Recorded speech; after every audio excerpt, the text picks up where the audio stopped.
The broadcast is now starting. All attendees are in listen-only mode. Good evening, everyone, and welcome to the April Polyphonic on-campus webinar. I'm Steve Daniel from polyphonic.org, and we're very glad to have you joining us tonight with others from around the country for what will be our third in a series of 3 webinars this spring. Tonight, we're very excited to have Krista Lang Blackwood, Artistic Director of the vocal ensemble Octarium, with us. And she's going to discuss the changing face of choral recording and distribution. You'll see that on your screen right now. Today's webinar is, in fact, the final webinar of our spring series, but we will have 3 more very exciting webinars planned for you in the fall, and those will start in September. And we also have all of our previous webinars recorded and available for your convenience on our website, polyphonic.org/oncampus. So, feel free to visit that site, and tonight's webinar will be recorded as well, and we'll post that in the next few days. So just a couple of logistical items before we begin. Your phone or computer audio is muted by default just to cut down on background noise. However, we absolutely encourage you to ask questions, and there's a couple ways that you can do that. We'll basically hold questions until the end of Krista's presentation, but you can write in questions. There's a question box on your control panel. If you write a question in there, you can write it in any time. We'll hold it, and then we'll read it for you at the end and get an answer.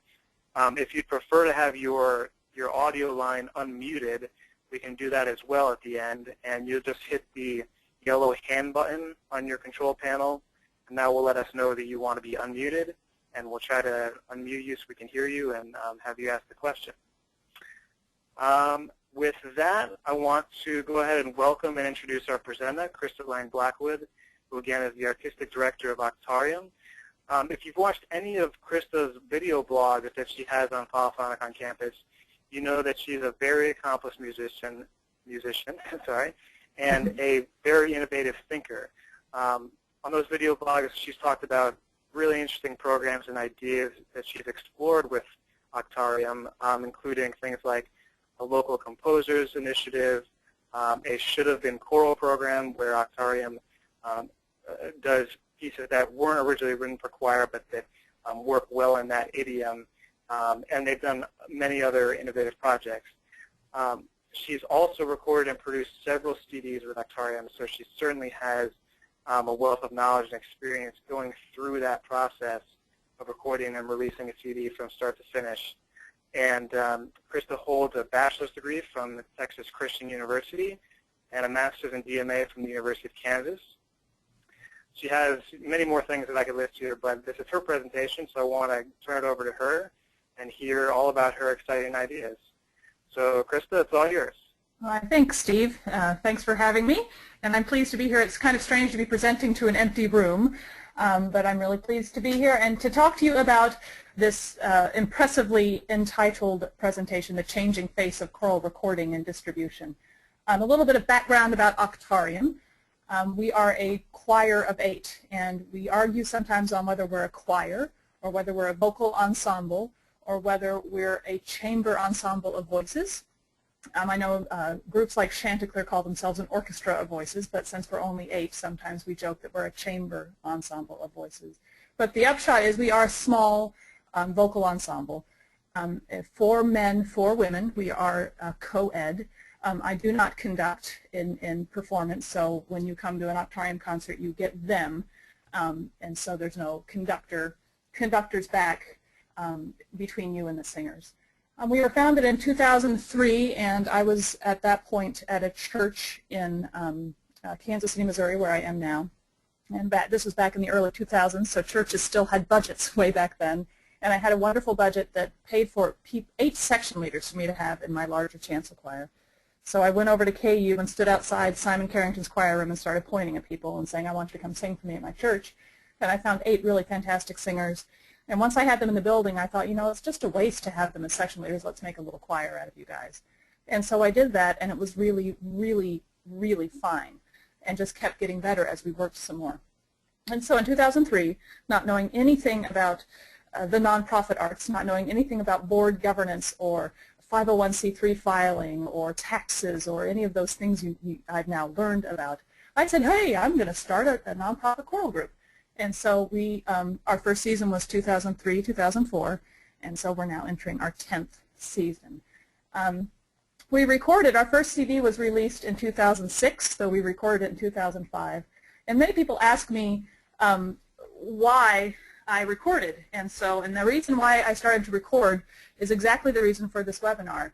And it's gotten more and more important as time has gone on. I said our debut CD was recorded in 2005.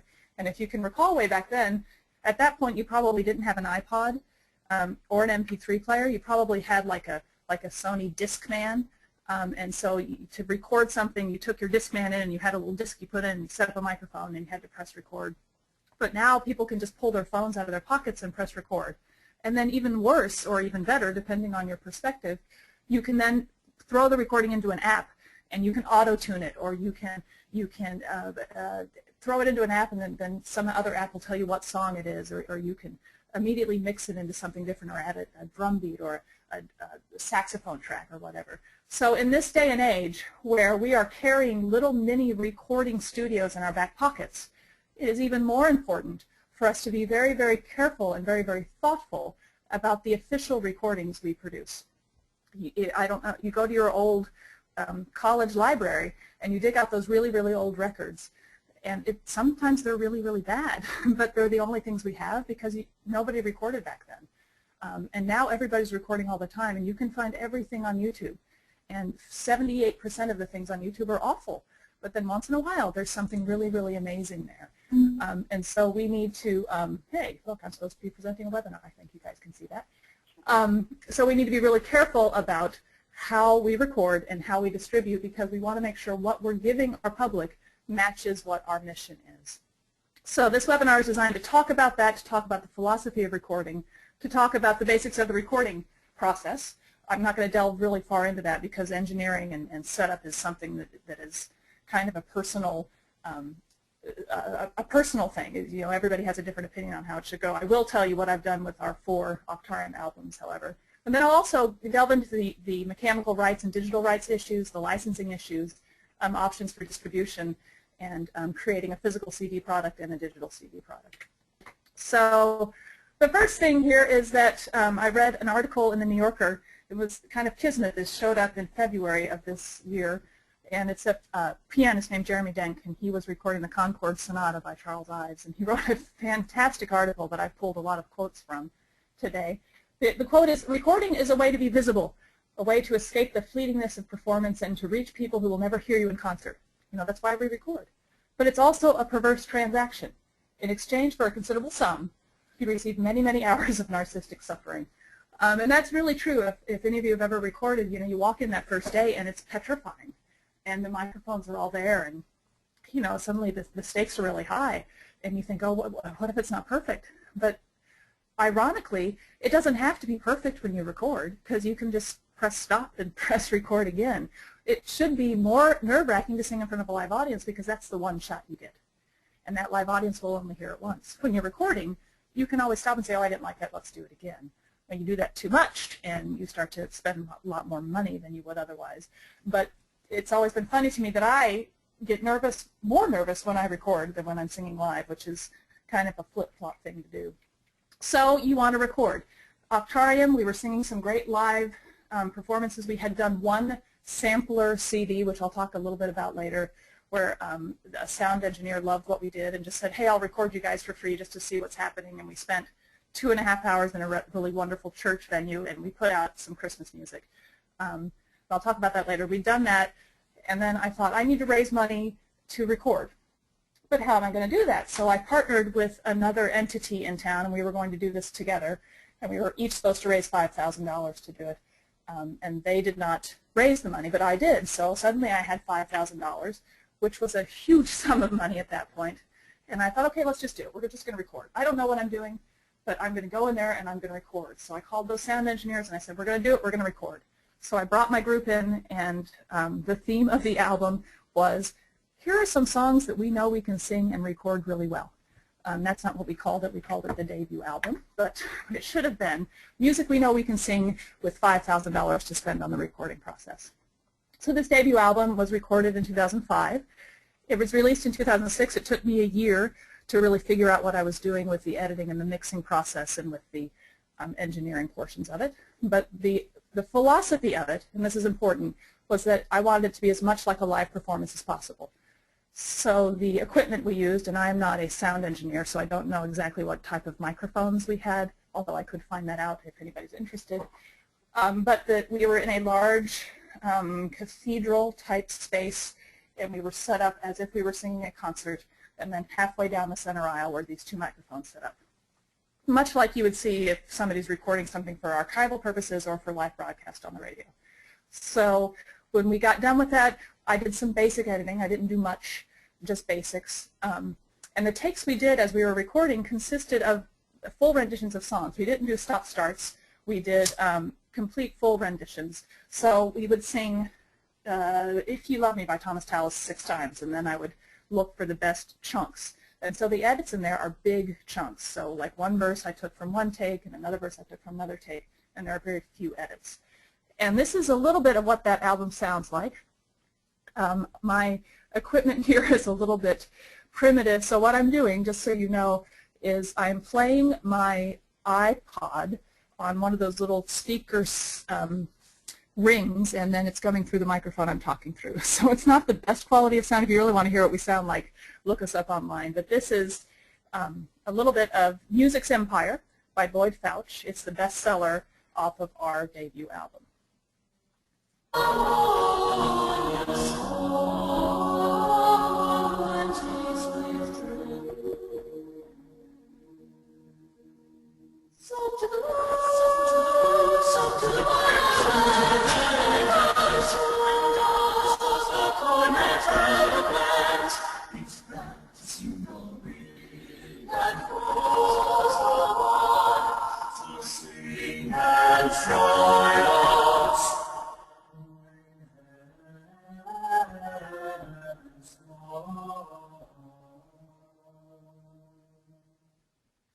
So I don't know if you can get the idea of that, but it is a very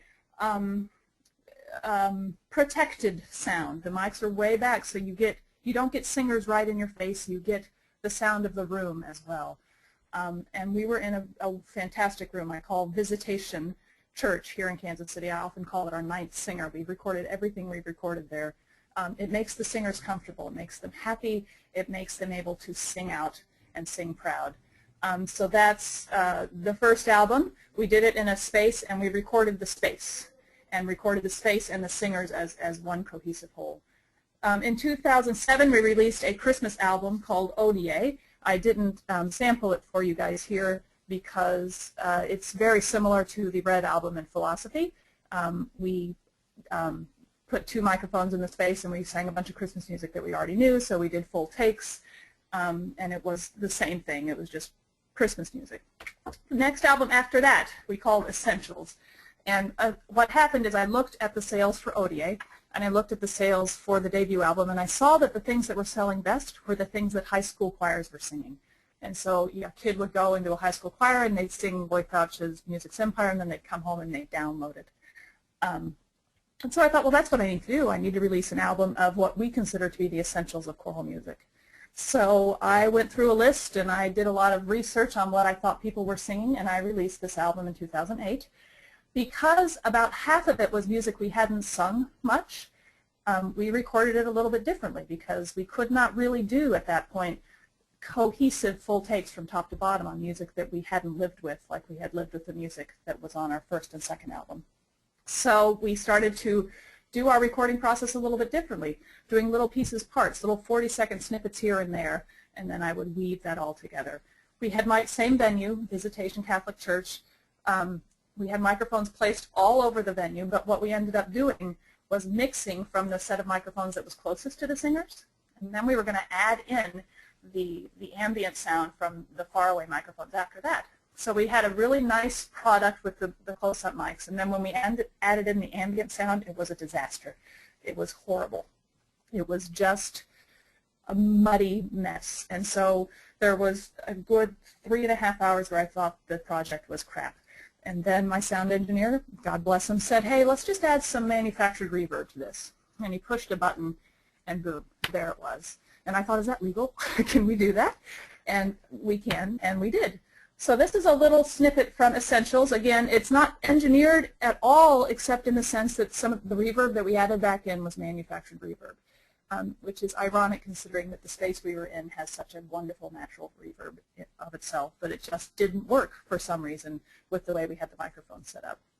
The best seller off of this album is Daniel Gothrop's Sing Me to Heaven. So here's a little bit of that.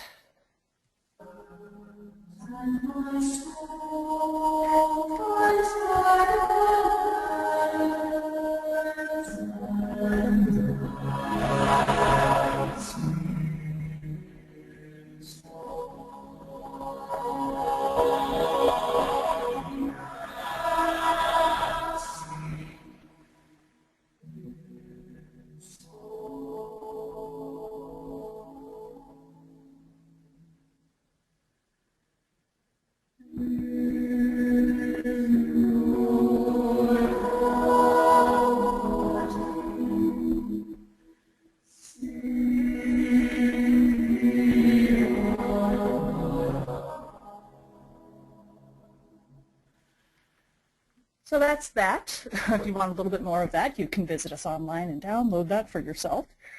The ironic thing about that is if you listen on good speakers and you compare the red album, which is all natural, with the green album, which has manufactured reverb added back into it, the difference is, to my ears, negligible. I can't really tell that that happened. I'm sure there are people in the world that could tell.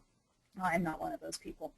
So that was that album. So the next album we released, Steve in his introduction talked about that I have recently completed kind of a local composers initiative to use my local composers to create music that we would sing.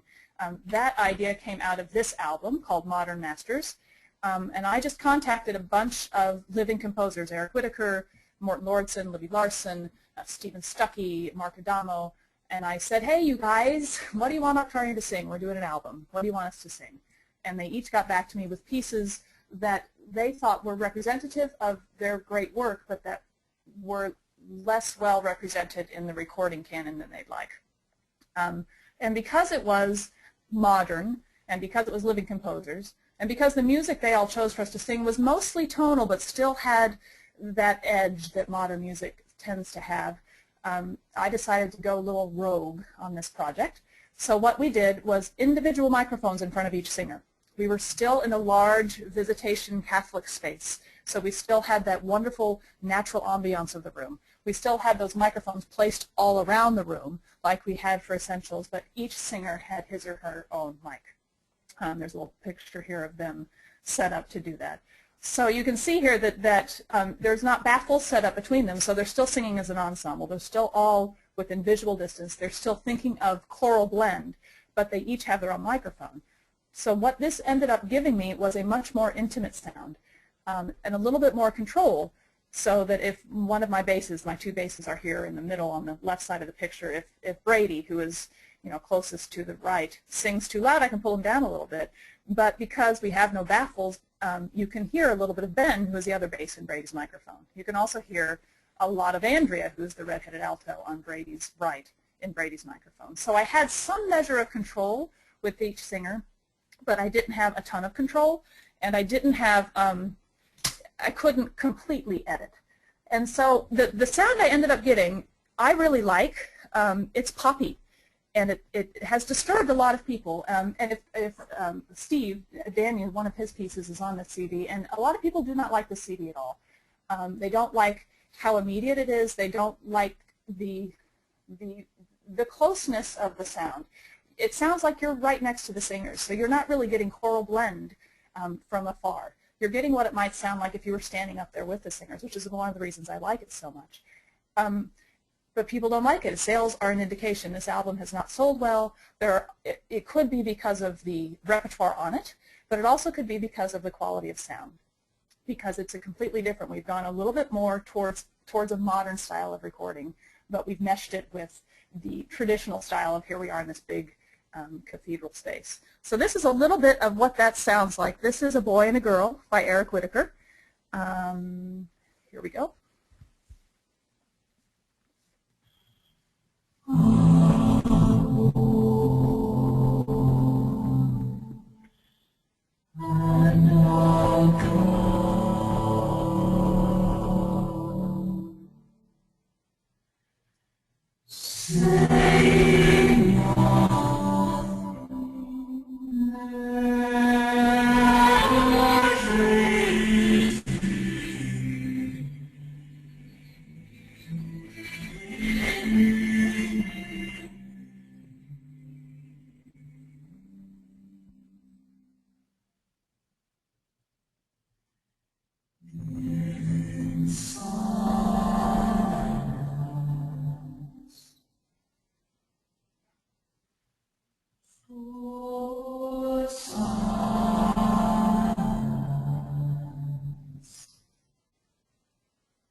When the singers first heard that, they were shocked. They were appalled. They said they felt naked. They had been used to the other sound that we get, which is a very safe sound, a very covered with velvet sound. But then the more they listened to it, the more they liked it. And so, you know, on my iPod, things go back and forth. So once in a while, something from the Essentials album will play, followed immediately by Modern Masters, and it's a jarring change. But then if something from Modern Masters plays first and Essentials or the Red album comes on after that, it's like, where did they go? They're behind that velvet curtain. I can't hear them anymore. Octarium, where are you? And so it was an interesting experiment. I don't know whether it was a successful one, but it certainly proved a point that people are very kind of stuck in their ways on what choral recordings ought to sound like. And if you want to do an ensemble, the ensemble should be created with the people, not with the engineering. And so the mics should be far away so that the sound has a chance to become one as it comes out of the singer's mouths and then be captured by the mic as one once it's cohesive together, not be captured in a close mic to become one later in the studio. But the progression keeps going. The CD that's in process is a pop CD. Steve talked about in the introduction, this should have been choral repertoire. We do that is music that we think should have been choral. Most of it's pop music. We do some classical covers. And you can see here in the picture, we're in studio, and there's baffles in between them. And so this is a challenge for my singers because their whole job, their whole artistic life is about blending with each other and creating music together. And their job here in the studio is to sing accurately and in tune by themselves and let us handle the mixing in the room. And that's been very hard for them, and an adjustment that I knew we would have to make, that they've made beautifully, but it still has been quite an adjustment. So it's going to be heavy on editing and engineering. It's a pop CD. And it's not going to sound anything like anything else we've ever done. And I do have a little bit of, this is it's mixed.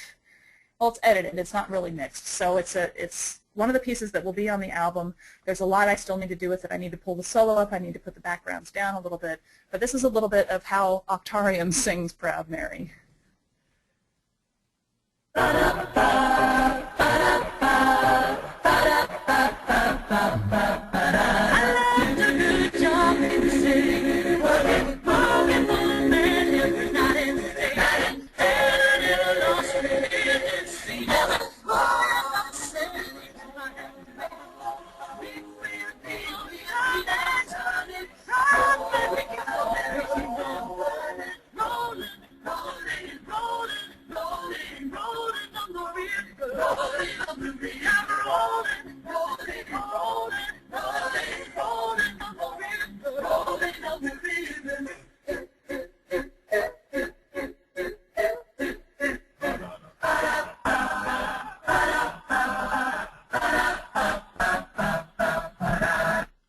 So that's how we do Proud Mary.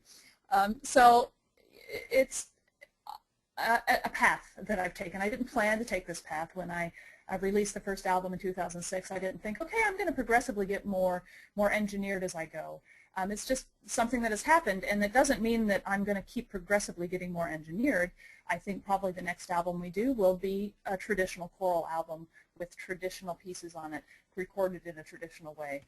But I do like to press the edges of what people think choral music is. And this CD, particularly in Modern Masters, also are pressing the edges of what people think choral music ought to be. So, is it live or is it Memorex? You guys are probably not old enough, or maybe you are, to remember there was this ad campaign in the late 80s, early 90s, this guy with sunglasses, this 80s dude sitting in a chair and just being blown away by the music that was coming at him off of his cassette tape on his stereo. So this is again a quote from Jeremy Denk in that article in the New Yorker. And so he's done recording and he's in studio with his engineer. And he says, I notice a problem. There are a few notes that come too late. And the comedy of the passage depends on quick silver timing. I can make that note sooner, Adam says, like a doctor offering up a prescription. And I look at him disbelieving. With a click of the mouse, he deletes a microsecond or two, and the timing is perfect. Surely this is cheating. But no, Adam disagrees. And he says, this is the great possibility and joy of recording. And that's, it's the same idea I got when my sound engineer said, oh, I can put manufactured reverb in there. And I said, that's cheating. Isn't that cheating? And no, it's not cheating necessarily, as long as they're not pretending that it's real. Does that make sense? But then how do you tell the people that are listening to your recording what's engineered, what's not? And what do you do when what you've engineered is so much better than what you could ever sing live? Which thankfully doesn't happen to Octarium very often, but it happens to a lot of other groups, and more particularly in pop music. There's a completely engineered album, and then you hear the person live, and you're thinking, there's no talent here. What's happening here? So sound engineering is a difficult tightrope to walk. At the beginning of this webinar, I talked about the sampler CD that a sound engineer loved what we did and said, I'll give you 3 hours of recording time. And so we just ran into Visitation and sang 3 hours worth of Christmas music and ran out again. And one of the things that we sang at that point in our repertoire was Benjamin Britten's Hymn to a Virgin. You'll see the score here on your screen. It's scored for double chorus. And larger choirs do, the large choir singing chorus 1, and then a smaller group of 4 or 8 or 16, depending on the bigness of chorus 1, somewhere off in the distance singing chorus 2. And we did it, but it was never as successful for us as it is for a larger choir because it's 4 and 4. There's no way chorus 2 can actually be smaller. But in this recording, in this 3 hours we had, we couldn't get the right kind of distance, we couldn't get the right kind of mic setup to really record it. So I said, okay, let's just trash it. And my engineer said, no, here's what we're going to do. You're going to have your whole group sing chorus 1, and then you're going to have your chorus 2 sing by itself. So the whole group will sing chorus 1, and then we'll do a different take with chorus 2 singing in time, and then we'll patch it together in the studio. And my eyes got really wide, and I thought that we can do that. And he said, yeah, as long as you can duck, and as long as we've got the timing, we've got kind of a click track or a mental click track to go on, we can put it together. So I said, okay, let's try it. And we did it. And this is how it sounds.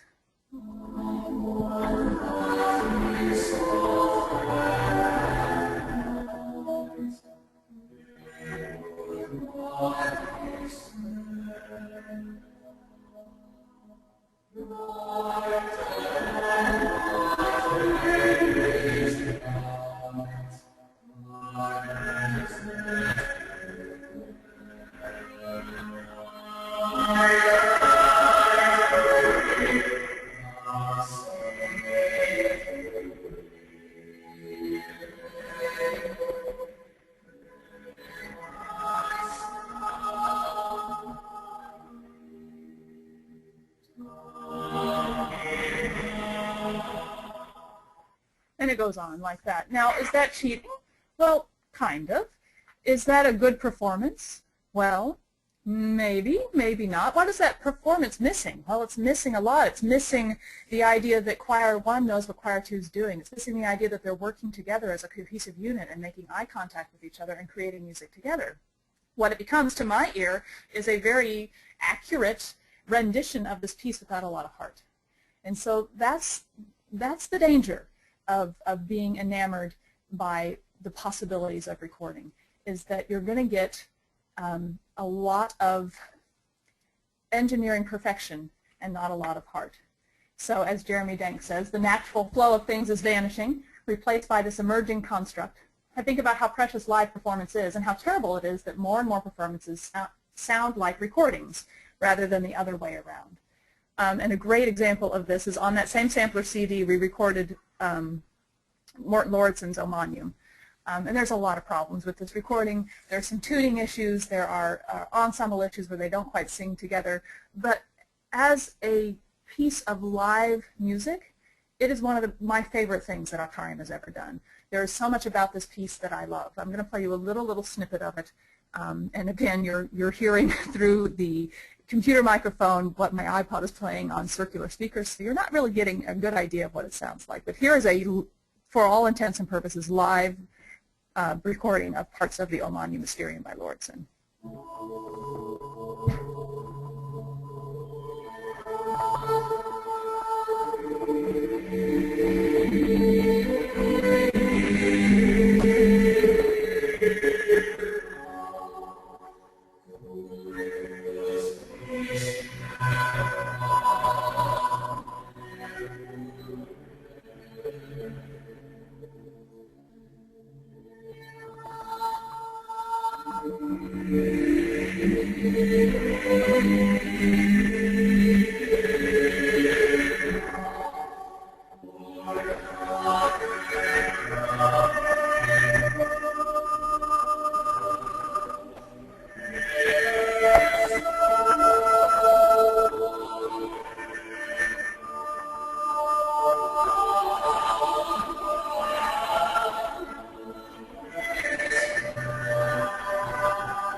So that's a little bit of live.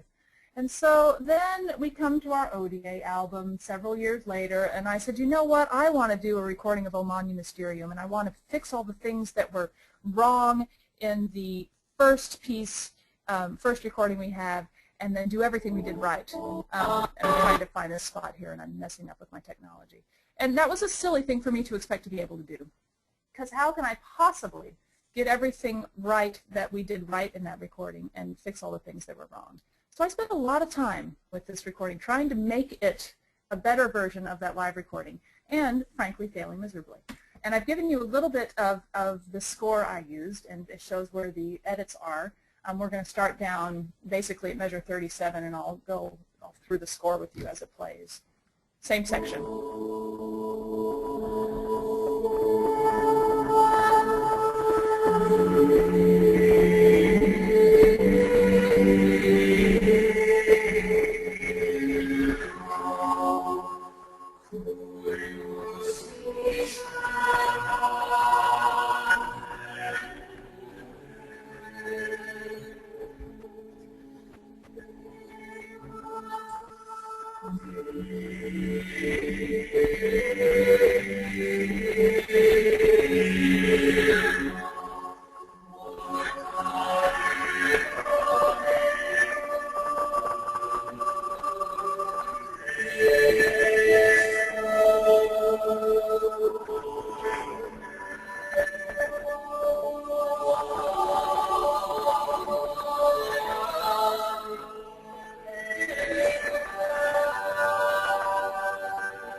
I'm going to try and stop it, but I'm faster. So I can't listen to that version of Omanium. And it's funny to me, a lot of people love it. It sells very well. But there's so much about it that we didn't capture the amazing chemistry of that live performance that we did one Sunday afternoon in November in 2005. And so there's the danger. And I had something in my head that I wanted, and I could not, no matter how hard I engineered it, I could not make it happen. And so it's a quick exploration of the ideas of recording, but as Jeremy Dent says, and here's the danger, and this is the danger you always have to keep track of, these edited, perfected performances are they're not live. They're manufactured artifacts from which the essential spectacle of human effort has been clipped away. And sometimes it's the human effort that makes something so special. That said, we can't just release a bunch of live recordings. That would be like, you know, we're all carrying around these recording devices in our back pockets, and we can't just do that. But we have to be really careful about what the product is that we're wanting to present and what philosophy we're going to follow. Are we going to go as close to live as possible? Are we going to engineer and make it known we're engineering? Are we going to engineer and pretend we didn't? What are we going to do? And so when you finally decided what philosophy you're going to use, you finally decided what you're going to record, you've decided how you're going to record it, you get eventually, no matter what you do, you get into a booth and you do some mixing and editing. Even with a live performance, you do go back into the booth and you work with your engineer to do stuff. And I cannot stress enough how important it is to listen to your final product on as many sound systems as possible before you release it. It may sound great in your sound booth, but it also needs to sound great through earbuds. It needs to sound great on computer speakers. It needs to sound great in a car. On the debut album, there was a high-pitched whine on some sound systems that wasn't heard in the studio at all. So had I not gone and listened to it on a million sound systems, half the people listening to our Red album would have a high-pitched whine. And let's face it, in this day and age, most of the people listening to your music are going to be listening through earbuds. And we have to be really cognizant of that fact. And it hurts my sound engineer's feelings when I say, okay, it sounds great in here, but I got to listen to it on earbuds. And they kind of shudder. You know, it's like I've offended them. But it's true. People listen to us on computer speakers and on earbuds. So we need to make sure we sound good there, as well as on these fantastic stereo systems that are live and Memorex. So then we come to the next question. How are people going to get your music? How are you going to make sure they know you've recorded and make your music available? Well, the world has changed a lot. When I first released the debut album, the Red album, in 2005, as I said earlier, iPods didn't exist, MP3 players didn't exist. We had Sony Discman, I think, the possessor of the Walkman, I guess. But there wasn't, digital distribution didn't really exist for practical purposes for us. So I ordered 2,000 physical copies of the Red CD. I still have 950 of them. I've given a lot away, just boxes and boxes of this thing, because about a year after the Red album came out, and right in the middle of producing the ODA album, which was a year later, our distributor said, hey, we're starting to do this digital thing, this iTunes thing. And I said, oh, great, let me do that too. And so, you know, I didn't even know what it was. I just said, well, yeah, more people getting our music, that's great, we'll get paid, right? And yeah, sure. So I signed up for digital distribution, and then suddenly that's all we did. Suddenly the physical product was not being ordered by mail anymore. Certainly we still sell it at concerts. I think it's still important to have physical product, because during intermission, when people love you and they want to take a little bit of you home, they want something in their hands. I can see a day where at the concert there'll just be a link to whatever site you can buy digital on, and you sit there with your little, you know, handheld computer, your little iPhone, and you just do a digital download immediately. That day's not here yet. I can see it coming. Just like paper books are kind of on their way out in a way, I think physical CD product is also eventually going to be not as important. But currently, I still think it's very important to have something that you can actually hand somebody, that you can send in for grant applications, that you can give to people when you're trying to fundraise. Those things are really important to have. So through the life of the Red album, the physical product, we've made about $5,250. Digital distribution, about $3,200. The thing cost $13,000 to make. That $5,000 that I raised, plus paying the singers, $1,000 each to do it. So as you can see, if you are good at math, I have not made my money back on the Red album. You don't make money recording. Let me say that again. You don't make money recording. Now, Essentials, released in 2007, I only ordered 1,000 of the physical product. Because digital was taking off, and so I ordered 1,000 because it was not substantially more expensive than ordering 500, maybe $200, $300 tops, and I thought, yeah, that's worth it to have extras to give away for you know, arts patrons and people that are supporting us. We are doing pretty well on the sales there. Digital distribution on a CD that was released fully 2 years after the Red album were almost equal, and digital distribution continues to really to really increase. Every month I get a check from CD Baby, who I'll get to in a sec, who handles my digital distribution. I get $100 to $300 a month in digital distribution, depending on the time of year. It gets bigger at Christmas time. And that's digital, that's single song downloads, that's limited streaming, so it's pennies on the dollar. And with pennies on the dollar, we're accumulating $3,000. Imagine how many people that is listening to our music. That's amazing to me to think of. All right, big question here. And I remember wrestling with this, and I still wrestle with it as I'm working on my should have been choral pop album. I'm thinking, how the hell am I going to get the rights to Proud Mary? Tina Turner, I'm going to have to call Tina Turner probably, although I'll probably have to call somebody else. But you have to buy rights for everything you record unless it is public domain. This is something that's required by law, but it's also required by just the sense of common decency. Mechanical rights means the things you buy to release a CD. So if I have a song on a CD that's less than 5 minutes long, I pay 9.1 cents per song for each one I release. So if I'm going to release 100, it's $9.10. If I'm going to release 500, it's $45.50. That's not that expensive. It's worth paying. But where it gets dicey is how do digital rights fit in with that? Back in the day, they didn't. Harry Fox, you see at the top there, that's who handles most of my licensing, harryfox.com. They have a great song file. You can find almost anything you need there. They didn't have a concept of digital rights when I was releasing Essentials. They hadn't figured it out yet. So what they said was, we'll buy mechanical rights, and then you're certainly not going to sell all of your 1,000 CDs, so your digital rights will be covered by the extra mechanical rights you bought. That's how they handled it then. But now there are digital rights, and you buy your mechanical rights, and then you also are supposed to buy digital rights, and that makes it really hard, because when you order 1,000 copies of your Green Essentials CD, you know you're not going to sell more than 1,000 copies of Daniel Gothrop's Sing Me to Heaven. But if you release something digitally, you don't know how it's going to do. You don't know whether 2 people are going to buy it or 2,000. And so that's the problem that the industry is running into. And every time I look at the question, people have different answers for it. And the best thing I can say is be flexible. You're not going to do it right. There is no complete right or wrong. There are many, many shades of gray here. The easiest way for me to do it is to contact the composer directly and say, here's what I'm doing, how do you want me to handle it? And this is great when the composers are alive.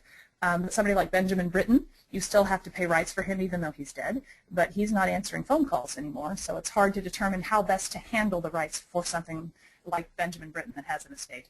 Somebody like Thomas de Luis Victoria, he's dead. He's public domain. So the best way to handle your rights is to do an album of all dead people that don't have estates, and then you don't have to buy rights at all. Everything is in the public domain. What they're working on now is doing rights to limited downloads and interactive streaming. A limited download is something that you download for a certain time or a certain number of plays. So you can either have it for 30 days or you can listen to it 12 times and then it goes away again. It's like a lending in the library. And you have to buy rights as a performer or as a releaser of that piece for that as well. Also, interactive streaming, all of that internet radio, you are technically supposed to buy rights for that. And how I have handled that with Harry Fox so far is I still have not sold all of my CDs, my physical CDs that I bought mechanical rights for each of the 4 CDs I've done. And so I'm still in good stead, because as long as I have CDs left, I probably haven't overshot the rights that I've bought. Somebody like Daniel Gothrop, he doesn't do his rights through Harry Fox, so I called him and he said, here's what we're going to do. You're going to pay me X amount, and it's going to cover everything all the time. So it doesn't matter how many you sell, here's what you owe me. Libby Larson did that with me as well. Stephen Paulus and Stephen Stuckey, they both did that as well. So with them, I'm clear. No matter what happens, no matter how little or how much I sell, I'm clear with them. It's dicey, it's difficult, but that doesn't mean you should not try to do it legally. You should not try to do it with a sense of decency, with a sense of reliability and honesty. Because you're a musician, they're musicians, we should all get paid. Packaging. You're still going to release physical CDs, at least for another 5 years, I think. So discmakers.com, I have found, is the best way to package your CD. It's very affordable. They do beautiful work. They will take your art that you have designed, and they have wonderful templates for your graphic designers to work with right on discmakers.com. They will also, for a fee, design it for you. And I've not used that service from them, but I've heard it's fantastic. They have right now they have two kinds of packaging. The Digipack you can see on the screen right now. I think the one that's showing is probably a 8-panel Digipack because there's panels on each side of that. So 1, 2, 3, 4, 5, maybe it's a 6-panel. And so you've got space for program notes, you've got space for the CD, there can be art under that CD. The CD itself can have art on it, it folds, so you've got a cover and a back. And it's a really nice, good-looking product, and you don't have to pay that much. $1,000 for 1,000 or $1,100 for the 6-panel is not that much. Or you can go even cheaper and impress people with your ability to be green by doing these little eco wallets. And again, they give you the template for the design and you tell them what you want, or they can help you with that. And the eco wallets you can get out of there a little bit cheaper. It's great packaging, and what what Disc Makers also does that is phenomenal is they tie you up with CD Baby. So when you buy your physical packaging from Disc Makers, if you pay an extra $59, just $59, they set you up with what they call the Mega Distribution Bundle. And so what they do is they hook you up with CD Baby. And CD Baby handles everything from there on out. They handle getting your CD listed on that Grace Note service where no matter who it is puts your CD in the system and it tells them what's on the CD and who wrote it and who recorded it and what album it's from. So if you don't do that, then somebody puts your CD in and it says track 1, track 2, track 3, and it looks unprofessional. But if Grace Notes pops up, suddenly you're professional. Suddenly you know what you're doing. If somebody can search you on iTunes and find you, suddenly you know what you're doing. If they can find you on Amazon, if they can find you on allmusic.com, which is this new fantastic encyclopedic music site. It's amazing. You should look at it if you haven't. Suddenly that gives you a reputation of being more famous than you are. If you're on iTunes, that's pretty amazing. And if you are, when you type, it might not be true, I haven't checked for a while, but if you type Sing Me to Heaven in the title, in the search bar of iTunes, I think Octarium's recording of is the first one that pops up. And that's pretty awesome, because that's a famous song. And so, anybody who looks for Sing Me to Heaven finds our recording. And that makes me really, really happy to know that all over the world people can find our recordings. What iTunes doesn't do very well, what Amazon doesn't do very well, for classical music particularly, is make the composer searchable. So if you're looking, say, for O Magnum Mysterium by Lauridsen, you type in O Magnum Mysterium, Lauridsen, and you get all the O Magnum Mysteriums. There isn't really a place in iTunes as of yet to put composer and put to make the search engine work a little bit better for classical music. So it's almost impossible to find our O Magnum Mysterium by Lauridsen from the ODA album. But you can find Sing Me to Heaven almost immediately. So CD Baby does really, really great stuff. They don't take very much money from you. They have all of these wonderful apps, so they can set you up with the music app that you can sell your music directly off of Facebook. They actually physically have your CDs in their warehouses in Oregon, and they sell it to distribution places across the country. I remember I walked into a gift shop in a small museum in Iowa one time, and there was an Octarium CD. And I thought, well, how the hell did you guys get this? And they got it through a one-stop distribution place that CD Baby had sold to. And so your music gets everywhere. And you don't really even know where it's going. CD Baby has reports, but you don't have to think about it. You can just trust that your music is all over the place. And one of my favorite stories is after the tsunami in Japan. About 3 months later, I got sales. It takes about 3 months for sales to get from CD Baby to me, or from iTunes to CD Baby to me. And I got a really big check about 3 months after the tsunami, and I thought, what the heck? Why is this check so much bigger than it usually is? So I got on CD Baby, and I looked, and iTunes Japan had exploded, and everybody in Japan, it seems, had bought a copy of Sing Me to Heaven after that tsunami. And I use that all the time in grant reports, because that is a really good example of how music can touch people and how music can help people and change people. And it's also proof that there's no need for a label these days. When we came out with the Red album in 2005, everybody said, you got to send this off. You got to send this to Naxos. You got to send it to Nimbus. You got to send it to everybody. You need a label. You need representation. But you really don't these days. Labels don't really pay for recordings anymore. They might kick in some money, but it's usually the artist that foots the bill for most of it. They're just there to help you distribute. But honestly, do you need it? I mean, you need them to get a Grammy. these self-produced albums are never going to get a Grammy. They're never going to win those shiny awards, but more people can hear your music now through outlets like CD Baby than ever thought possible in 2005 when I first released that Red album. And you think about it, back in the olden days in the 50s, you released a record and then you had to find a way to get that record into people's hands. Now you release something and boom, it's out there. It's in the cloud. It's everywhere, and the possibilities are endless. So that is my presentation for tonight. I covered lots of things and I didn't do a lot of detail. The problem with hitting detail is that it changes, particularly with distribution. Next year, if I do this again, things will have changed drastically, and there will be, somebody will have decided how to do digital rights, and there'll be a system in place. And things are going to continue to change as technology continues to morph and make some things easier and some things harder. So I think that the thing to take away most from this webinar is to know that what you learn is always going to change. And what you did for this CD a year ago is not going to be the exact same thing that you would do for a CD 2 years from now. And that's it. Awesome. Thank you, Krista. Thank you. Really, really interesting stuff. I love the story about the stumbling upon the Actarium CD in the middle of Iowa. That's the 21st century for you right there. Absolutely. Well, we have a number of questions that have come in, so we'll have a few minutes to get to those. And okay. I just want to remind people, if you do have a question you'd like to ask, go ahead and write it into the question box on your control panel. That's probably the quickest way to see if we can get some of these answered.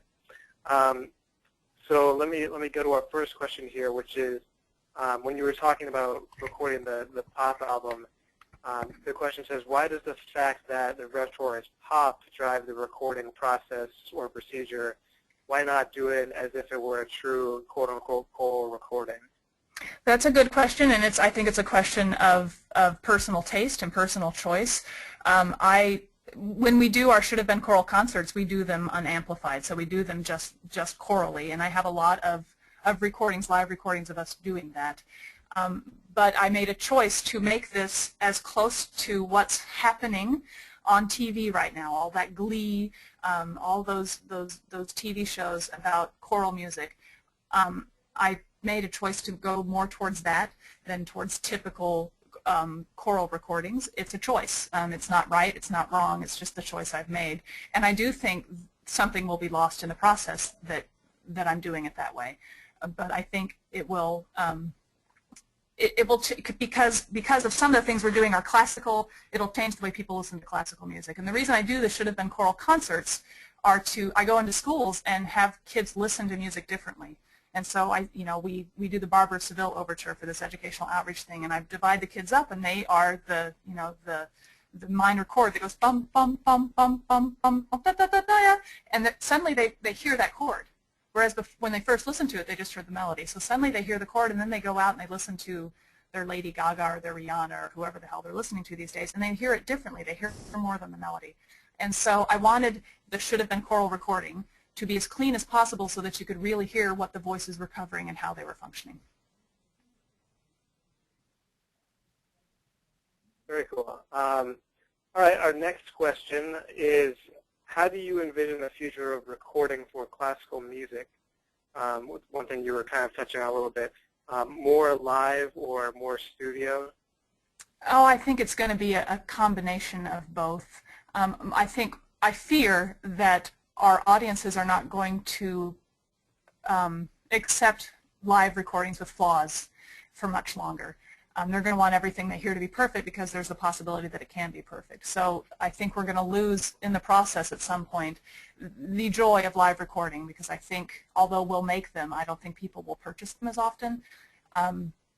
So if I were predicting the future, I would predict that live recordings would still be made, but that the business side of it will be driven by more studio engineered recordings. But that's a guess. I'm not really sure. Mm-hmm. We have a couple sort of more things on a comment that have been written in, and I guess we can just see what your response would be to these. So the first one says, a recording is much different from a performance, when you were kind of talking about that distinction in Jeremy Dink's article. And it says a recording is its own separate art form. And the same person followed that with, recordings are a board-supported activity, so engage the board and then fund the recording beforehand. And they said, you're right, recordings are not really a revenue stream. Mm-hmm. That's true. No, you will never ever make money recording. It's the use of recording is to preserve the work you're doing for posterity. It's to allow your fans to take a little bit of you home with them, but you're never ever going to make money. I mean, eventually, 25 years from now, I think the Red Album will have made something. But certainly, you know, I'm in debt because of the 5 recordings I've done. Not technically, but I spent more on them than I'll ever make. And yes, recording is its own separate art form. But I do think that most people purchasing recordings as lay people don't think of them that way. They think of what they've just seen on stage. That's what they're going to capture in the CD. So they want it to be as close as possible to what they just heard. And what we have to be really careful of is don't put out a recording that you couldn't get close to in live performance. That you just can't. You can't have something perfect on a CD that you could never get even close to live. So you've got to be really careful with how much you engineer and how much you manipulate, because you've got to be able to do it for real. Great, great.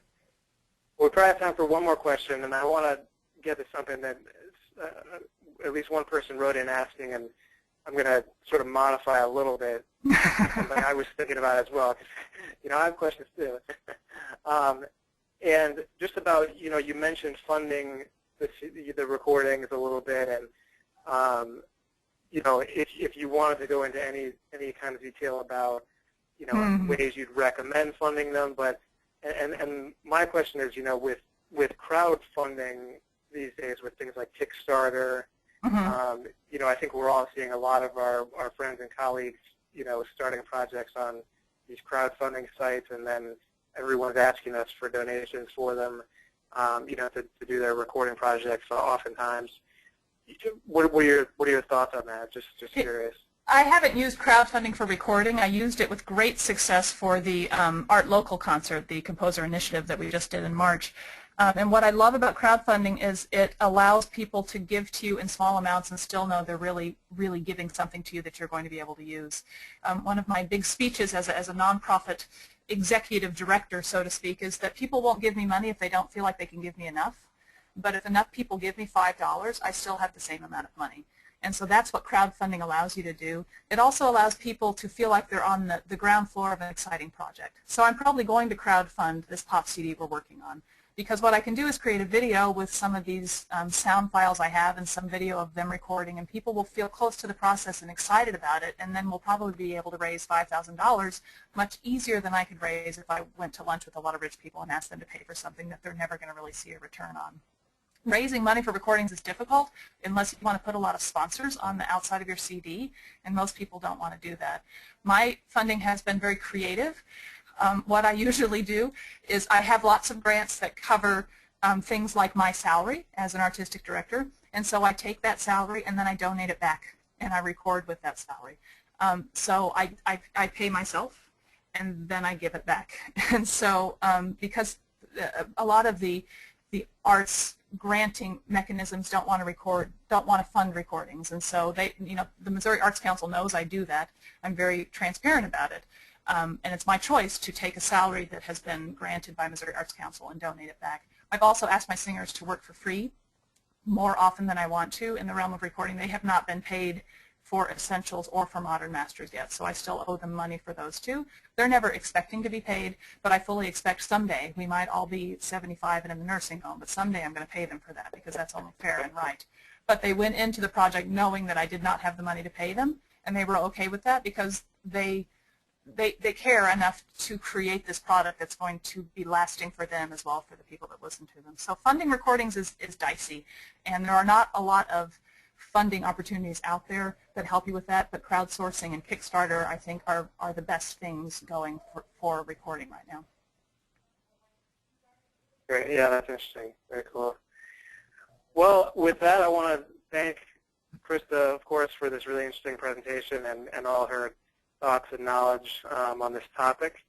And, of course, thank everyone for tuning in tonight. It's always a pleasure to have you on and have your questions. And We, of course, want to see you back in the fall when we have a new series of 3 webinars. If you want to look up more about Octarium, their website is octarium.org, and you can find out more about their recordings and all the stuff they're doing and Krista on there. So I'd encourage you to do that. And, of course, this recording, like I mentioned in the beginning, will be recorded and available on our website, polyphonic.org, within the next few days. So thanks again, Krista. Well, thank you. It's a pleasure. Yeah, it was a lot of fun, and we'll look forward to hearing more from Octarium very soon. Thank you.